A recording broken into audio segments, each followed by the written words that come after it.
the values and the goals and targets of these individuals. Therefore, I choose to do my studies qualitatively. And lastly, for my third research interest is on diversity management. As I think about my own life and my experiences in traveling and studying and in working and doing research, I see myself coming to diversity management because of what I have experienced and what I have learned, that I really work better in a diversified environment. I see myself being more proactive. I see myself being more energetic and always on my toes, trying to learn something that I cannot learn if I were just to be in my own comfort zone. So after reading much about diversity management, I have identified two specific gaps in the literature. And first of all, I would like to do research on third culture employees. Third culture meaning people like myself, those who did not have a chance or did not grow up in their parents' culture. For me, my parents are Singaporeans, but I did not grow up in Singapore. So how does this make me different from others? Because we do not have a rather normal idea of what is home as compared to norms. We don't have the same idea of a home. We do not identify ourselves with a particular home country or a particular culture. And like myself, I do not have a strong identification with Singapore, neither do I have an identification with Canada or any other countries that I have lived in. Therefore, our concept of home is constantly changing, and as long as it fits our criteria, I think it's very different from individual to individual. For example, for myself, as long as I feel comfortable in this place, or rather, even if I don't feel comfortable, I have people who look out for me, people who are always caring and loving by my side, and people who share the same interests, and we don't necessarily have to speak the same language even, but I can feel at home and at ease once I know that I have a connection with a certain group of people in this country.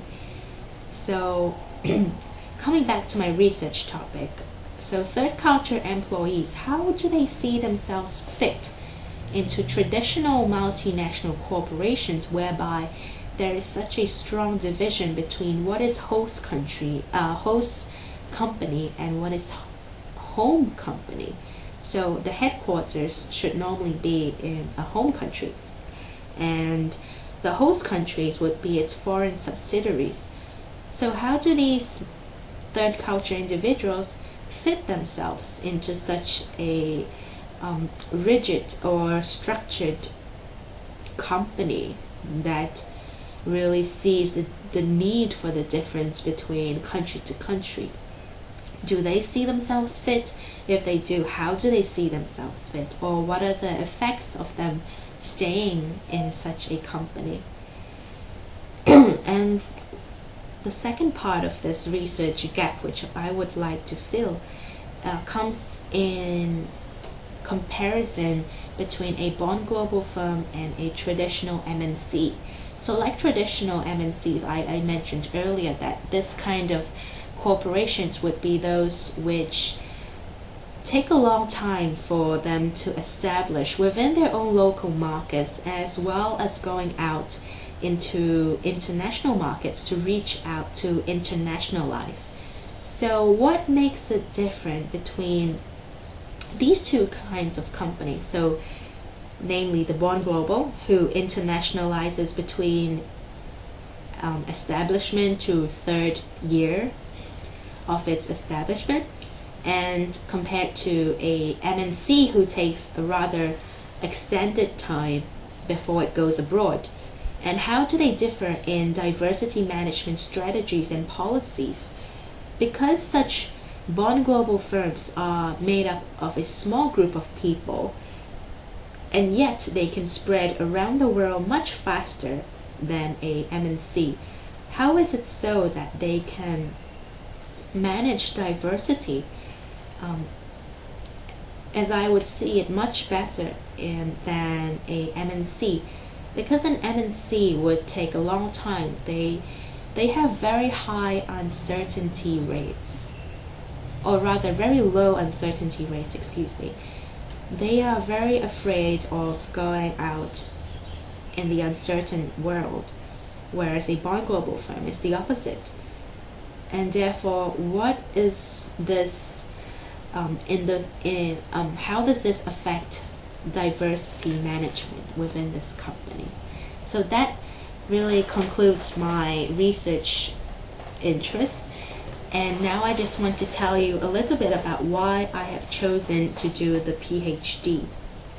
Many people have told me, and I have heard from many PhD students and graduates, that doing this PhD study is going to be tough, it is going to be challenging, it is going to be financially perhaps unstable, but I still want to go on with my passion of doing research and teaching and getting out answers from deep under in the human brain, and specifically in the field of human resource management, because people management has been something that I have learned from a very early on, and I want to pursue it further.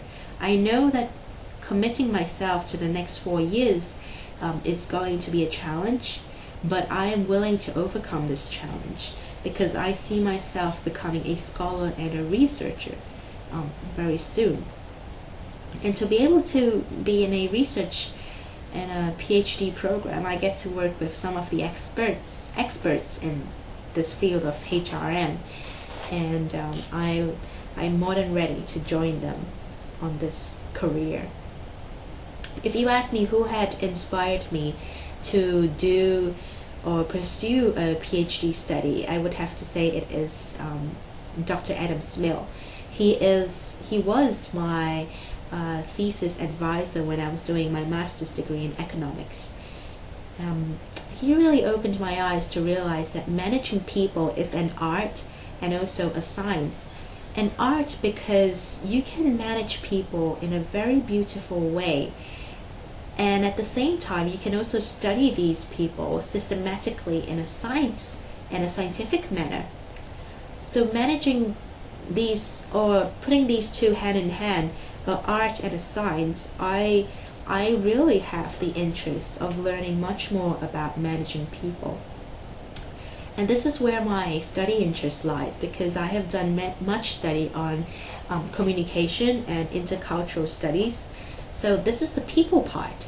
And putting them together with business, I went on to study international business, and specifically in managing people management and human resource management.